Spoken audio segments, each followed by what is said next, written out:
आखिर क्यों भोले हैं भोलेनाथ? क्या आपने कभी सोचा है जो शमशान में बसते हैं और जिनके शरीर पर भस्म लिपटी रहती है, जिनके साथ भूत प्रेत रहते हैं, ऐसे देव को भोलेनाथ क्यों कहा जाता है? भगवान शिव को जहाँ एक तरफ भोलेनाथ कहा जाता है तो वहीं दूसरी तरफ उन्हें सृष्टि का विनाशक भी कहा जाता है। तो चलिए आज इस सवाल का जवाब मैं दे देता हूँ। भगवान शिव के वैसे तो कई नाम है, लेकिन उनके भक्त उन्हें भोलेनाथ ही पुकारना पसंद करते हैं। भोलेनाथ ऐसे देव हैं जिन्हें प्रसन्न करना बहुत ही आसान है। आपने भस्मासुर नाम के राक्षस के बारे में तो सुना ही होगा। अगर कोई सच्चे मन से भगवान शिव की कठोर तपस्या करता है तो भगवान शिव जल्दी ही प्रसन्न हो जाते हैं, क्योंकि भोलेनाथ के लिए उनके भक्त सिर्फ भक्त हैं। वो अच्छे या बुरे हों, वो भक्त में कभी कोई फर्क नहीं करते, और यही बात इस राक्षस को भी मालूम। उन्हें भोलेनाथ कहे जाने के पीछे एक कहानी भी है। एक असुर था जो हजारों वर्षों से तपस्या कर रहा था। भगवान शिव की उपासना में दिन रात लीन रहता था। भगवान शिव भली भांति जानते थे कि वो एक राक्षस है और उसे वरदान देना अच्छा नहीं होगा। फिर भी वो वहाँ प्रकट हुए और असुर से वरदान मांगने के लिए कहा। उस असुर का नाम भस्मासुर था। भस्मासुर ने भगवान शिव से वरदान मांगा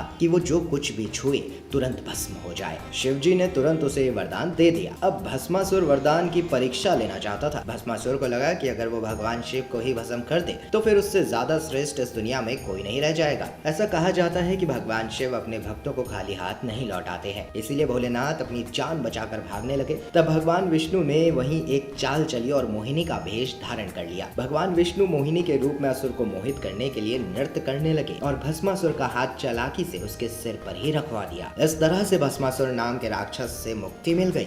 इसीलिए तो भगवान शिव को भोलेनाथ कहा जाता है, जिनसे वरदान पाना सबसे आसान है। भगवान शिव उन लोगों से प्रसन्न हो जाते हैं जो अपने काम मेहनत से करते हैं। उन्हें मनाने के लिए कोई प्रयासों की जरूरत नहीं पड़ती। उनके भक्त जो भी वरदान मांगते हैं वो उन्हें दे देते हैं। चाहे इंसान हो या राक्षस हो, वो सबकी मनोकामनाएं पूरी करते हैं। तारकासुर नाम के राक्षस ने कठोर तपस्या की थी। भगवान शिव उस पर भी प्रसन्न हो गए थे और वरदान मांगने को कह दिया। तब तारकासुर ने शिव से वरदान मांगा कि भगवान शिव के पुत्र के अलावा कोई उसे मार नहीं सकेगा। भोलेनाथ ने बिना सोचे समझे उसे वरदान दे दिया। भगवान शिव अपने भक्तों की रक्षा के लिए सब कुछ करते हैं। उन्होंने अपने कंठ में विष एकत्रित कर लिया था। सागर मंथन से निकले विष को भगवान शिव ने पी लिया और उनका कंठ नीला पड़ गया। तभी से उन्हें नीलकंठ कहा जाने लगा। दोस्तों, भगवान भोलेनाथ उदारता के प्रतीक हैं। भोला यानी कि जो सब कुछ आसानी से भूल जाता है। जो लोग भूलने में विश्वास रखते हैं उनके नाथ हैं भोलेनाथ। भगवान शिव को किसी भी तरह की राजनीति नहीं आती है। वो अघोर हैं और अपनी मर्जी से सब कुछ करते हैं। वो किसी के आदेश पर नहीं चलते। उन्हें ये भी याद नहीं रहता कि माँ पार्वती ने उनसे क्या करने के लिए कहा और क्या नहीं। उन्हें सांसारिक चीज़ों का रत्ती भर भी ज्ञान नहीं। वो तो बस ध्यान मग्न रहते हैं।